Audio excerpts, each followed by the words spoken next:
Hello, everyone, and welcome to Belle Isle State Park here on Virginia's northern neck along the Rappahannock River, which you can see behind me.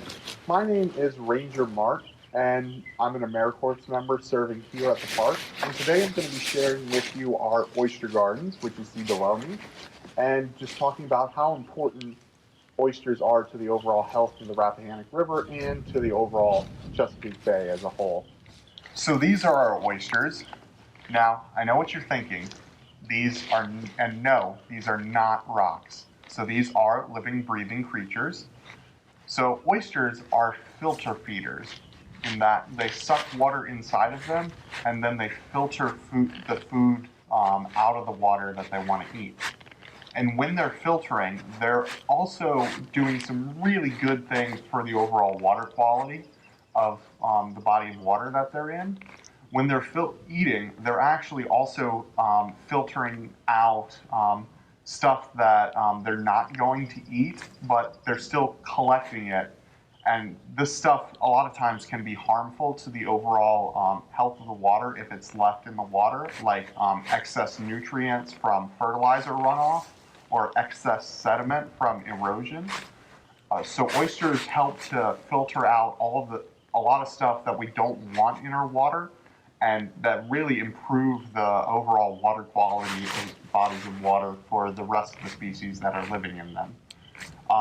So oysters are they're really some of the best filters. How many gallons of water do you think a single oyster like this one can filter in one day? 1 gallon? 2 gallons? Maybe 5 gallons? Actually, a single oyster like this one can filter 50 gallons of water per day. That is a lot of water. That is about the average size of your bathtub. So just think how much water that all of these oysters that you see right here can filter in just one day, and then think about just how much they can filter in a year. So to really show you that, we've set up two different tanks, one with oysters in them and one without them. And we put the same muddy Rappahannock River water that you can see behind me into each tank. And it'll show, as you can see, just how clear, it'll show you just how quickly oysters can filter the water and make it crystal clear.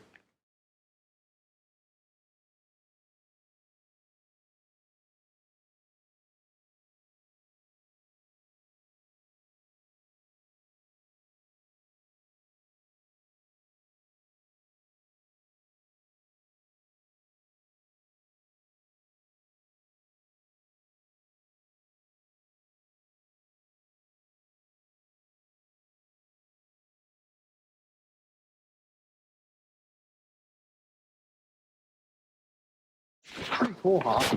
Now, you may be wondering, why isn't the water that's behind me as crystal clear as that water in the tank?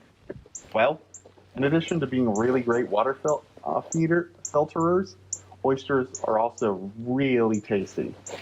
Um, in the just here over the course of human history along the Chesapeake Bay, oysters have been really a staple and sought after food source. And the Chesapeake Bay oysters are known worldwide as the best oysters around in terms of their taste. So here on the northern neck, generations of watermen have made their living by harvesting oysters and other species like the blue crab. And at times in the past, oysters were overharvested, as well as in the 1950s, there were these two diseases that were introduced to the native oyster population, MSX and Dermo, that really devastated the oyster population. And by the end of the 20th century, almost completely eliminated the Chesapeake Bay oyster from the Chesapeake Bay. So, but oysters are now starting to make a comeback. So it's been a real community push and effort across the bay to revive the Chesapeake Bay oyster and to rebound its population. And one of the ways we're doing that is by oyster gardening. So oyster gardening is really great in that anyone can do it if you have access to a place to water like a dock or a saltwater area along the bay. So watermen, restaurants, and just a lot of private citizens are all installing oyster gardens to harvest them once they grow mature and eat them. But as they are growing, they are continuing to filter the water and to increase the overall water quality of the bay and to help improve the water quality and life for all the other species in the bay. So if you're interested in getting into oyster gardening, the Chesapeake Bay Foundation has a really great website with a lot of information on how to become an oyster gardener. And if you have any general comments or questions about oysters here, leave a comment below and we'll respond to them. Thank you and have a good day.